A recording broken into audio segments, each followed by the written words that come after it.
بسم الله والصلاة والسلام على رسول الله وعلى آله وصحبه أجمعين أما بعد. Inshallah, today we're going to be doing the 36th major sin,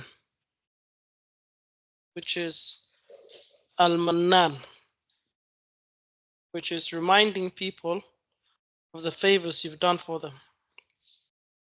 So Allah subhanahu wa ta'ala says in the Quran, يا أيها الذين آمنوا لا تبطلوا صدقاتكم بالمن والأذى, which is all you who believe, don't render in vain your sadaqah. Like, don't lose the reward you've got from giving charity. Bil manni wal adha, by reminding people of the favors you've done for them, or by harming them. Can you hear me clearly? Yeah. Okay. Which means if you give someone something, if you give them charity, or if you do a favor for them, don't keep reminding them. Don't say, oh, I did this for you and I did this for you. This is something that is not encouraged in Islam. First of all, if you do people favors, you should do it for the sake of Allah. Okay, do favors for people for the sake of Allah, especially giving charity, because charity should be done for the sake of Allah. But if someone is a parent, you can say, I did this for you, I did that for you, I brought you up, yes, because they have a right upon you. But as for giving charity, if you give someone charity or give someone something and then you keep on reminding them saying, I did this for you, and so this is not encouraged in Islam. There's another hadith where the Prophet ﷺ says, ثلاثة لا يكلمهم الله عز وجل يوم القيامة ولا ينظر إليهم ولا يزكيهم ولهم عذاب أليم المنان بما أعطى والمسبل إزاره والمنفق سلعته بالحلف الكاذب. Prophet ﷺ said, there are three people, or three categories of people, three types of people who Allah will not speak to. He will not look at them. He will not purify them, and they will have a severe punishment. The first one of these people is the one who reminds people of the favors he's done for them. Okay, the one we're talking about now. The second one is the one who makes his trousers or lower garment, below his ankle. So he lets his trousers down below his ankles. He lets his khamis down or his thobe below his ankles. So this is someone who is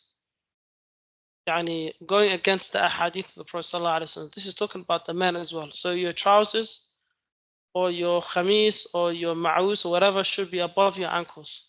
It just shows you that it's a major sin.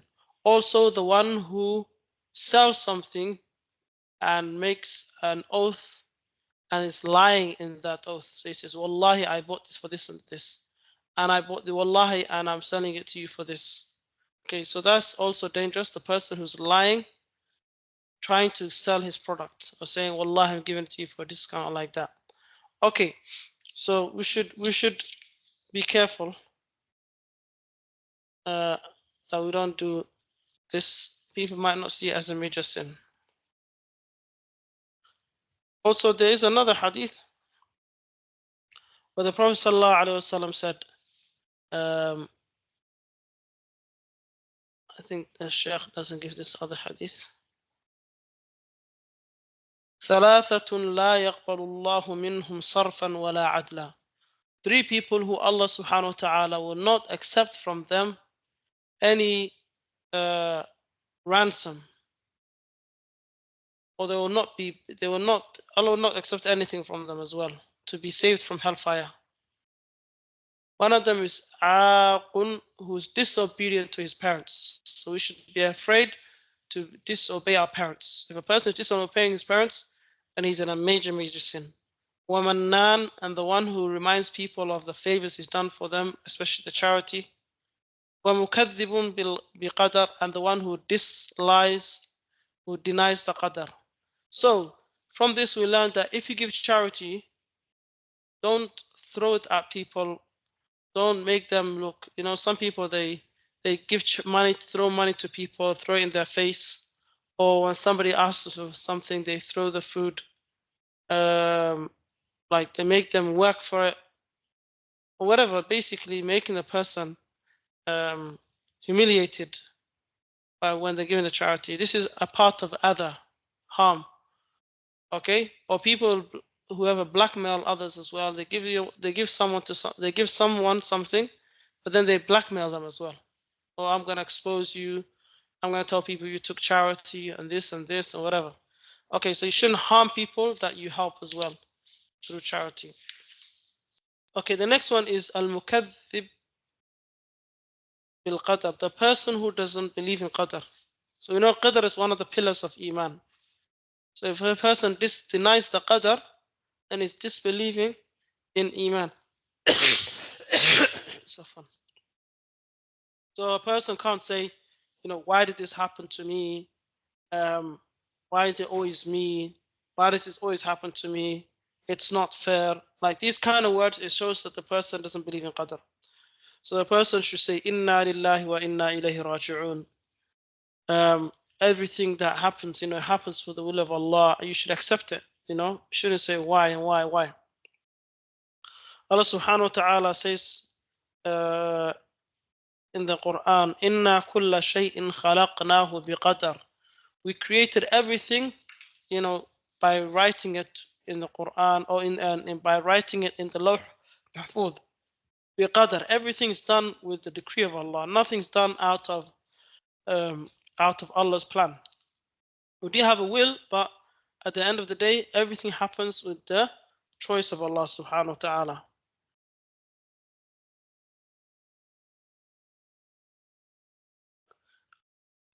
Okay, again, the hadith says the person who believes in qadar, like he's one of those three categories that Allah is not going to look at as well. ثلاثة لا يكلمهم الله ولا ينظر إليهم يوم القيامة ولا يزكيهم المكذب بالقدر والمدمن في الخمر والمتبرئ من ولده.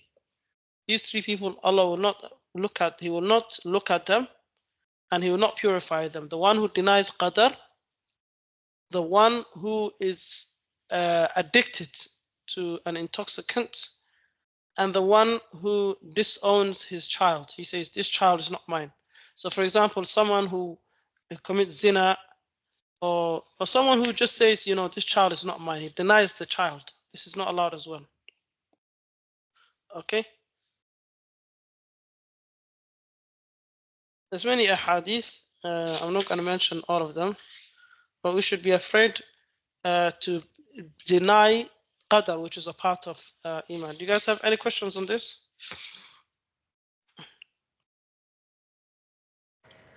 No.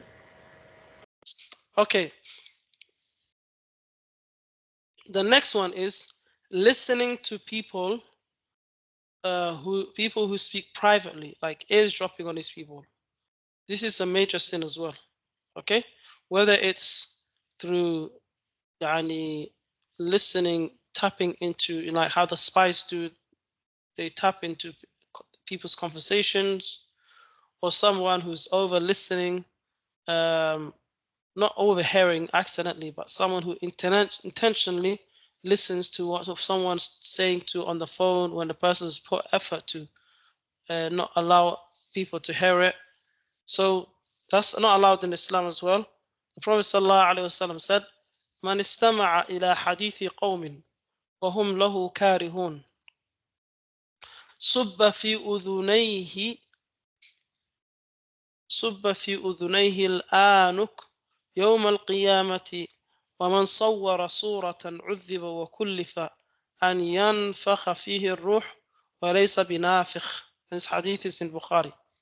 So the Prophet ﷺ says, if somebody listens to the talk of some people and they don't like that, they don't want them to hear, Okay.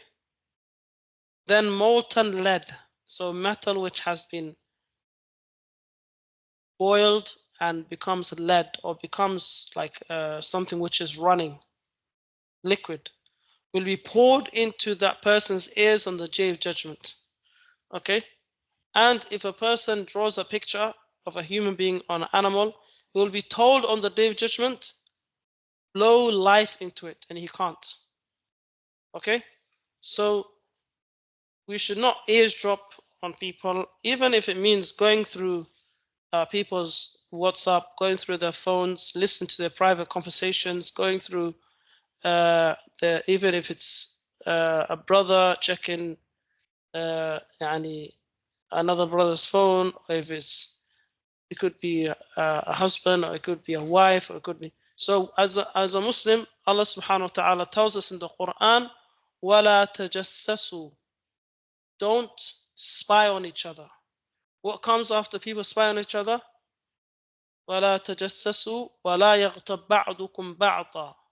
So then people will start to backbite. So then they would spread this information, and they would say, you know what these two people were talking about? You know what they said? And so a person should not backbite, he should not spy, and he should be afraid of the punishment of listening to people who are having a conversation. Even if it means he leaves the room, let's say two people are speaking in the corner, or he hears a husband and wife speaking together, which is something private, you should not listen to them, you should walk away. But even if people are on the bus and they're talking, although it's in public, but then you shouldn't try to concentrate on what they're saying, which is, unless the people are if they want you to listen. Sometimes people speak in a different language, but if you know that language, then you can tell them as well, I understand what you're saying. And okay, so we should be afraid of that. The next one is al-kabiratu tasi'a wa thalathun, al-la'an, the person who curses other people. Okay, so it's very dangerous to curse someone. Okay, a lot of mothers do that, and it's become like the culture, especially in some cultures, it's more common. But cursing someone is like killing him in Islam. La'nul mu'min ka qatlihi. Cursing someone is like killing him. Why is that? La'nul mu'min ka qatlihi. Because when you say to someone, may Allah curse you, it's like you're saying, may Allah make you far away from the mercy of Allah. So if the person is far away from Allah's mercy, then he's like someone who is dead, because a person who doesn't have Allah's mercy is like someone who's dead. Sibabul Muslim fusuq wa qitaluhu kufr. Swearing at a Muslim is disobedience, and killing him is like kufr, because it's not halal for you to kill him. Okay? The Prophet ﷺ said, لا تلاعنوا بلعنة الله ولا بغضب الله ولا بالنار. Don't curse each other, with Allah's curse, and don't say may Allah be angry with you. Okay, or don't say may Allah take you to hellfire. So a Muslim doesn't do that. He doesn't curse people. He doesn't swear at people. Okay, so we should avoid, especially when it comes to mothers as well. They should avoid that as well. It's also specifically that one hadith says that women curse a lot. Okay, تكثرن اللعن. So it is common for mothers to say, for example, may you break your back. They would say to you, like these kind of things in Somali and in other languages as well. So it should be changed to something like may Allah forgive you, like that. Change it to more positive words. Okay, the next one is betraying the leader. So we shouldn't betray our Muslim leaders, because then it becomes disobedience. Okay, so if we're in a Muslim country and the leader says everybody has to wear, like people have to wear seat belts, or they're not allowed to, for example, do certain things on certain days, as long as it's not haram, you have to follow the leader. Okay, so if the leader says we're going to stop people have to stop doing this. You have to follow them, follow the leaders. Why? Because they're Muslim. As long as they're telling us it's not haram.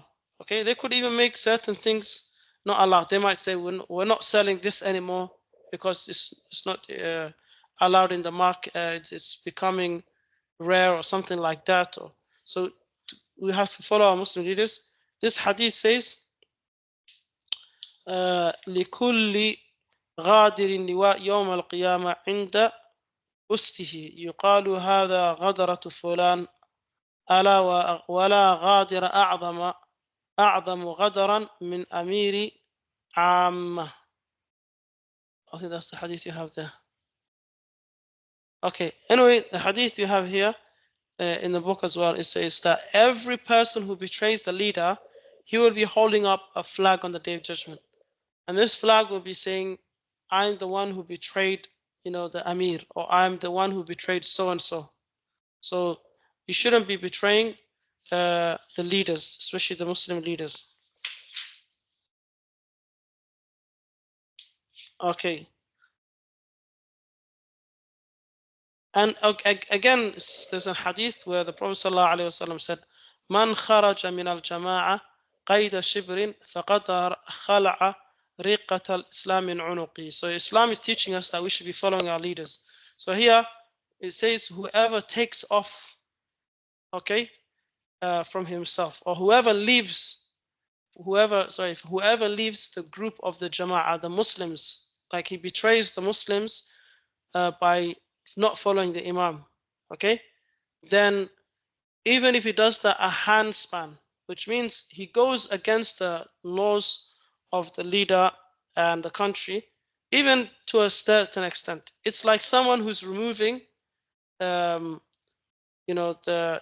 animals, they have a rein or something on their head.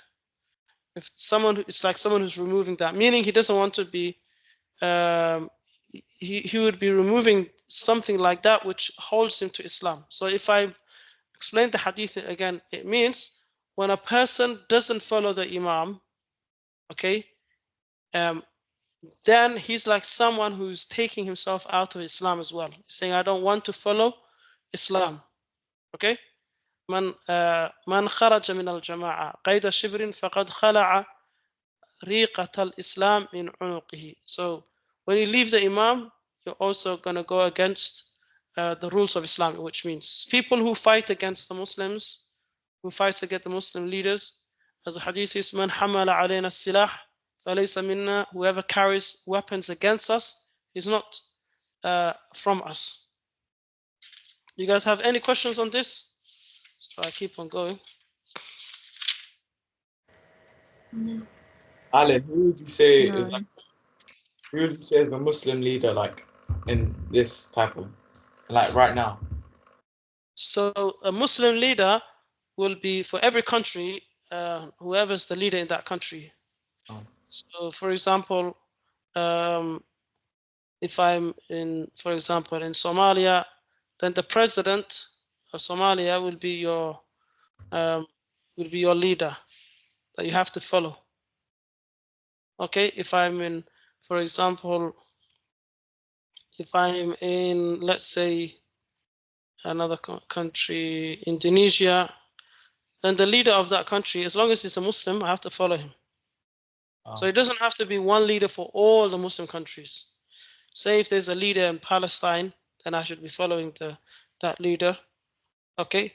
If it's, for example, in Egypt, I have to follow that leader. Do you understand? Yes, man. Yeah.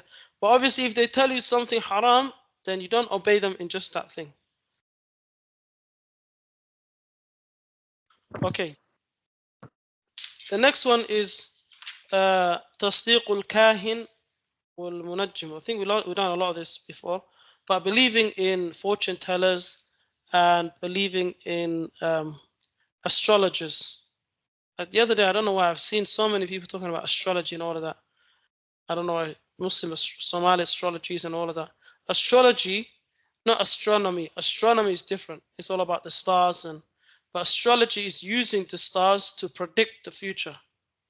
Okay, or to say certain things happening because of this star. This is not allowed in Islam. So the Prophet sallallahu alaihi wasallam said, whoever comes to a fortune teller and believes in him, لم تقبل له صلاة 40 يوما. His salah won't be accepted for 40 days. So we don't go to these fortune tellers. And if he believes in him, if he just asks him, his salah won't be accepted 40 days. If he believes in him, it's like he disbelieved on what's been revealed to Muhammad sallallahu alaihi wasallam. So whether it's digital astrology or fortune tellers, people who use like certain apps to say, oh, this is how I look 40 when I'm older, or your baby will look like this, and or you will get married next year, or 2025 you're going to get married, you're going to have 3 kids and all of that. All the people are using it these days. That's haram. That's a part of fortune telling. So I will add the last one, inshallah. This is another one, which is disobedience to the husband. Okay, and nushuz al-mar'ah. So a woman should not be disobedient to her husband. Obviously, the husband should be someone who is good as well. But Allah subhanahu wa ta'ala talks about how a woman should be, how a woman should treat her husband. Okay? One of them is the hadith where the Prophet sallallahu alaihi wasallam said, لو كنت آمرا أحدا أن يسجد لأحد لأمرت المرأة أن تسجد لزوجها. If I was going to tell anybody to make sujood for anybody, I would have told the lady or the wife to make sujood for her husband out of respect. Because they said, should we make sujood for you, or should we bow down for you like people do for the Roman kings and Persian kings and Roman kings? And he said, no, you don't do that for me. You don't bow down for me. But if I was going to tell anybody, I'll tell the wife to do it for her husband. So that's how much respect a woman should be respecting, a wife should be respecting her husband. But with feminism and the Western culture, things are changing these days. Even to extent, a woman should not fast except with the permission of her husband. Okay? إذا لا يحل امرأة أن تصوم وزوجها شاهد إلا بإذنه ولا تأذن في بيته إلا بإذنه. She shouldn't fast except with his permission, and she shouldn't let anybody in the house without his permission. That's what the hadith says about. The other one, it says, if a husband wants to have intimate relations with his wife and she refuses, then the angels will be angry with her and they will be cursing her. Or the angels will be cursing her till the next morning. Okay? إذا دعا الرجل امرأته إلى فراشه فلم تأتي فبات غضبان عليها لعنتها الملائكة حتى تصبح. So if a man calls his wife to have intimate relations with her and she refuses and he goes to sleep while he's angry with her, then the angels will curse her till the morning. Okay? Again, many ahadith. There's another hadith where the Prophet ﷺ said, لا ينظر الله إلى امرأة لا تشكر لزوجها وهي لا تستغني عنه. Allah does not look at a woman, a wife, that is not grateful to her husband while she knows she can't do without him. She won't be able to survive without him. So it just means that women should be should appreciate their husbands more and show him that they appreciate what he's doing for them. Even if a woman leaves, for example, if she leaves her husband's house without his permission, then also this is another problem. من خرجت من بيت زوجها لعنتها الملائكة حتى ترجع أو تتوب. Although this hadith is not authentic, but let's say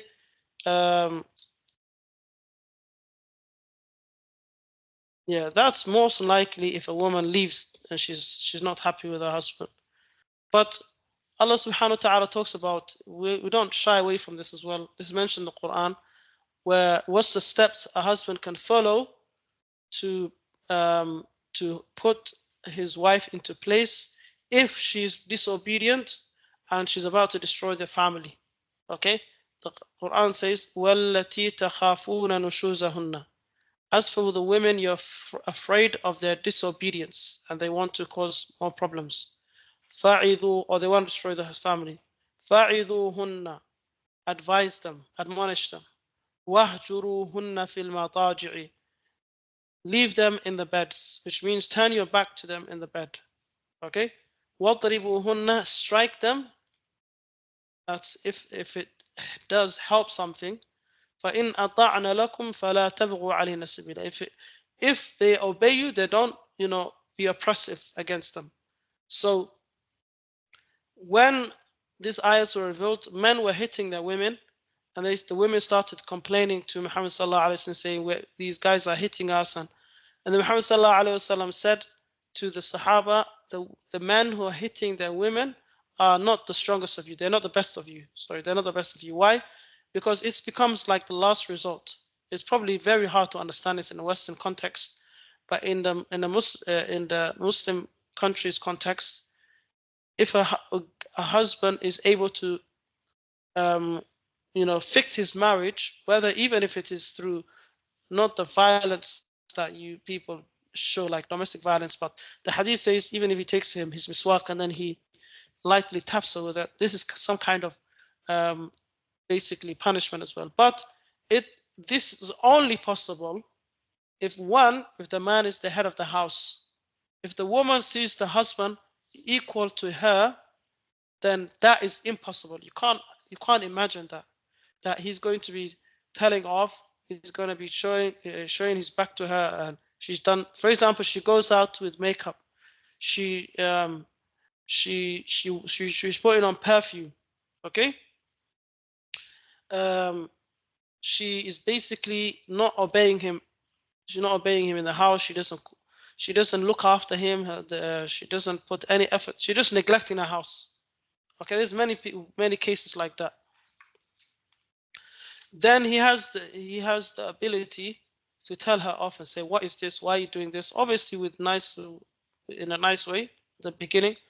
But if it means that she's not going to change, um, or she might change if he moves to the next step, then that's possible. But first of all, like we said, it has to be done in a Muslim country. This is not going to help in a non-Muslim country because she's just going to call the police and all of that. So, and normally, when do people use violence? When do you people use violence? The only time they use violence is when they've kind of lost control of the matter. And that shows that the leadership of the man has become weak if he has to go to that level. Okay? So this is a big problem in the West where the solution, this solution was to prevent divorce. But now divorce has become easy. People just divorce as a way out and of their problems, and then later on they regret, and the children then are also having problems. Wallahu alam. But that's the reality. That's the reality that obviously, on the other hand, the husband should be kind. He should be someone who is, providing for his family, someone who's responsible, someone who's got, the strong leadership qualities. Okay, that is, then obviously the woman will respect that husband. She would thank him. But if say someone who doesn't provide for her, doesn't look after her, still she should be obey him. Okay, but she can point out his mistakes because nobody's rich throughout his life and not having any problems. A person she can get married to a man who's rich. Tomorrow he can become poor. So she has to be patient. Unless he's not even if he's not providing for her food or drink or whatever, she says, "This guy, I don't want this guy. He's not giving me anything."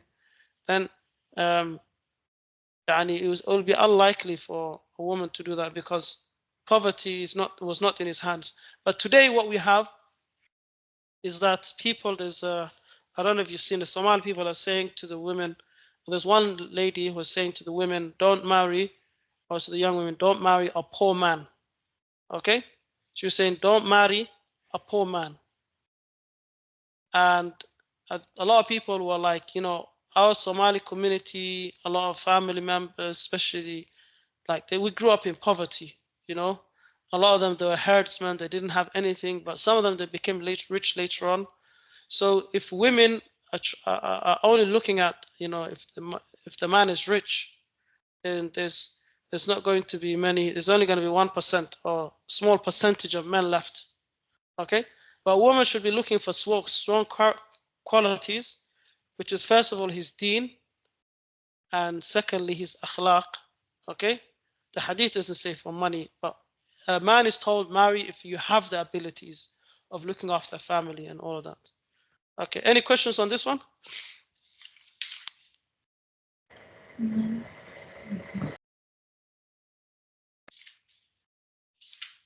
No. Okay, so we should be very careful with this topic because even though now I think before there was this kind of feminist movement where women were saying women are powerful, women can do everything, we don't need men. Okay, there was a movement like that before, but now it's kind of people are saying it's backfired. So in the West, some women now they're saying even I'm talking about the non-Muslims. Forget about the Muslims. The non-Muslims now, the women non-Muslims are saying we want men who can provide for us, who can support us. We just want to be housewives. We want to be in our houses. We don't want to go work. Let the guy do everything.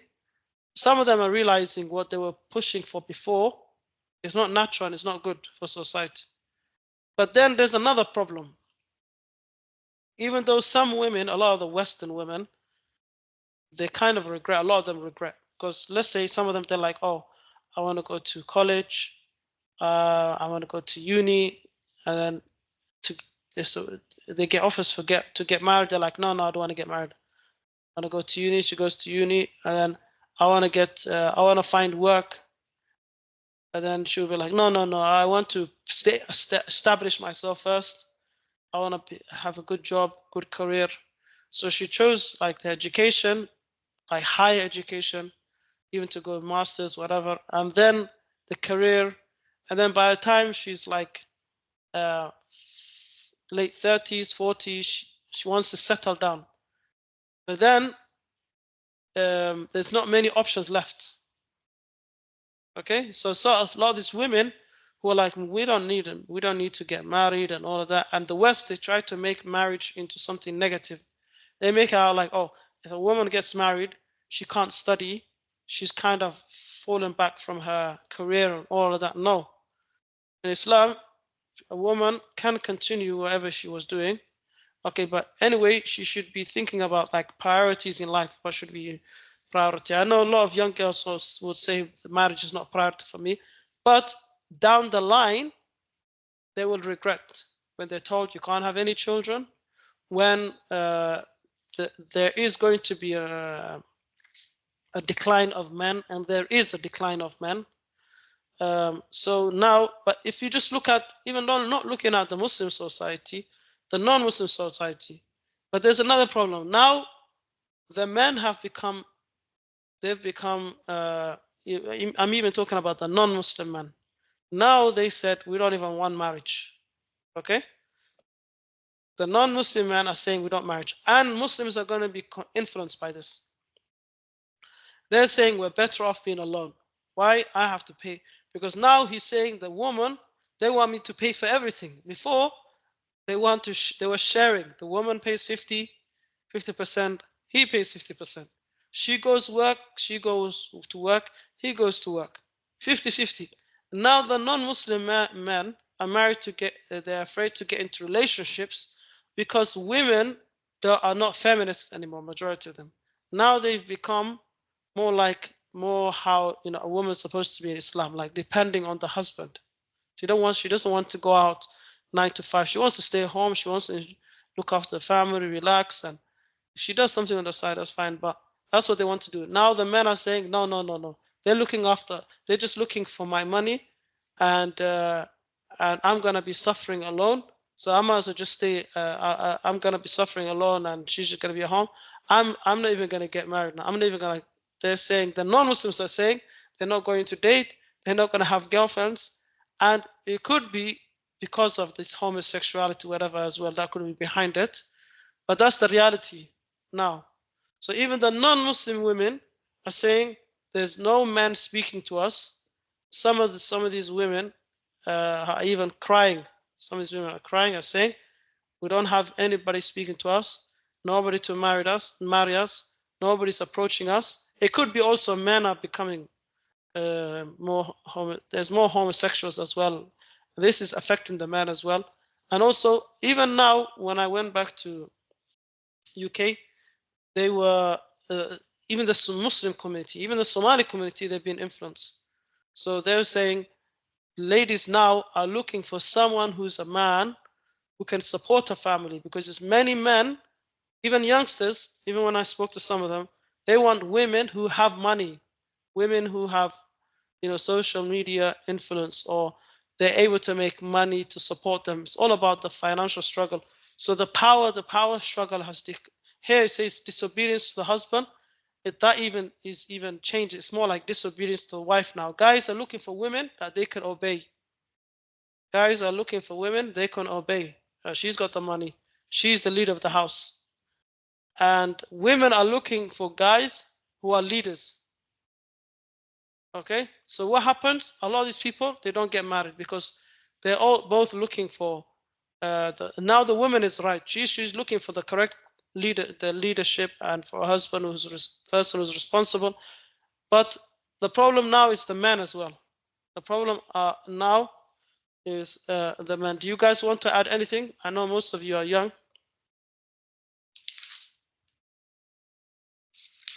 but even the Muslim countries, they've been influenced. I watched some interviews. They're asking young girls, are you going to get, now you finish school, and usually they finish school at 18, you're going to get married. She's like, no, no, no, no, no, no, no. I want to do this first.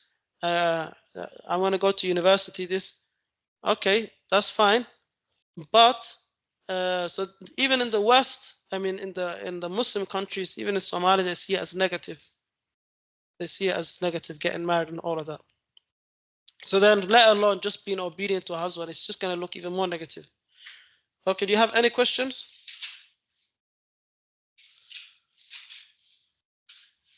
No. Okay, anybody want to add a point? Sorry, we didn't do yeah, the Arabic as well. Does anybody want to add a point? Ryan, I just have a question. Yeah, go ahead. On the bit before when you were saying that cursing is haram and you shouldn't, and your parents shouldn't say like, "Oh, I hope you break your back" and stuff. What if they say, "Should I say, I hope you break your back"? Is that just as bad? Should they say, may you break your back? No, like they literally say like "Madaha," like "Should I say?" It's like threaten you. Ah, yes. Okay, so this is quite similar as well. It would be similar, yeah. Should that person is trying to avoid saying it, but the problem is when parents actually curse you or curse you as a son or daughter. Sorry. It's more dangerous when it's a parent. So when it's a parent, it can actually become true. That's one. So it's more dangerous because Allah, doesn't reject the dua a parent makes for or even against his child. Okay, and the only time a parent will actually curse their child is when they have reached like a level where they don't know, they're so angry, they've reached a level where they actually want to يعني, they're very angry with the individual, with the son or daughter. Okay, that's when they would actually curse. Maybe with mothers it's different.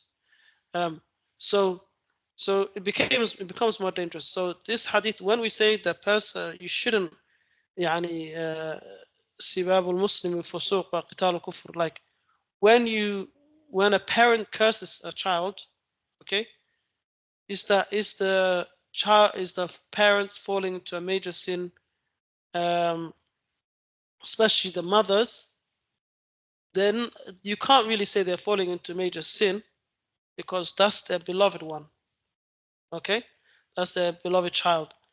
But it becomes dangerous because it's like stabbing your own child. It's like killing your own child. Okay? If you curse another person, for example, you curse a friend who used to be a good person, or you curse someone who, like for example, if someone oppresses you and you curse them as well, and Allah's not going to punish you for that because that person has actually done something to you. Okay? Same way when parents curse their children, then it's very dangerous in that way because it can become true. And there's many hadith that prove that. So when the Prophet ﷺ said, he said, give charity because, oh women, you curse a lot. تكفرن العشير وتكثرن اللعن. You don't appreciate your spouses, your husbands, and you curse a lot. So one is this disobedience, not appreciating the husband is for the way she treats her husband, which is not a good woman. And the way she treats her children is by cursing them. That's not a good sign as well. It shows that the person is either has lost control or doesn't really care about the child. So it's very dangerous. So um, it's like making dua against yourself. And if a person says, it's like if someone says, should I curse you? It means that parent is really angry, and she would be like, to bring that parent to that level to say, should I curse you? It means that the person's done something really bad. So I wouldn't blame the parent too much, but it's like someone who's stabbing themselves in their own foot. That's how dangerous it is. So for example, parents could say, for example, when they've tried everything, they've told their child, they don't listen, they could say, may you never have children, may you will never become successful, or to show that the parent is showing that I'm really disappointed with you. And if the parent is saying, oh, should I curse you? It means I've reached a level where I'm going to curse you if you don't change, and you fell into a major sin. But already that person is cursed anyway. If the parent has reached the level where they're about to curse, that person is already cursed because it's disobedient to the parent. But um, the parent should try to make dua for that child. Say, may Allah guide you. May Allah like to bring down that anger, and say, may Allah subhanahu wa ta'ala guide you. May Allah make you understand. Okay, at that time it's better for the parent to make dua. But if they curse, it's like they're shooting themselves. They curse their children because at the end it's going to come back to them. How many children die because of their parents cursing their children, and then later on the parents suffer and they are in pain. You understand?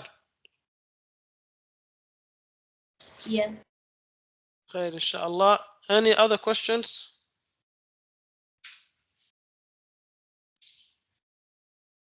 No. Khair, inshallah. Jazakallah khairan.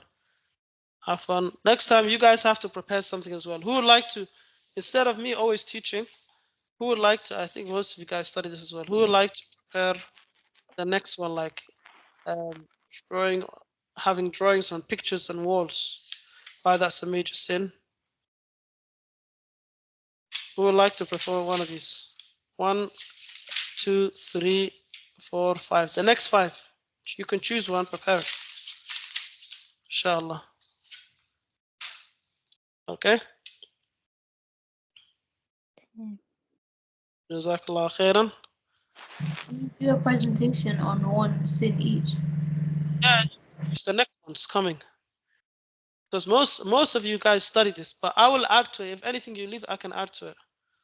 You study this as well. So, like cutting out relations and family. If you drawing pictures on walls, why it's a major sin. And you have the books as well that have all the information. Okay, no problem. If you prepare it, I will let you do that presentation, inshallah. Okay. Jazakallah. Assalamu alaikum. Yeah. Assalamu alaikum. Alaikum assalam wa rahmatullahi wa barakatuh.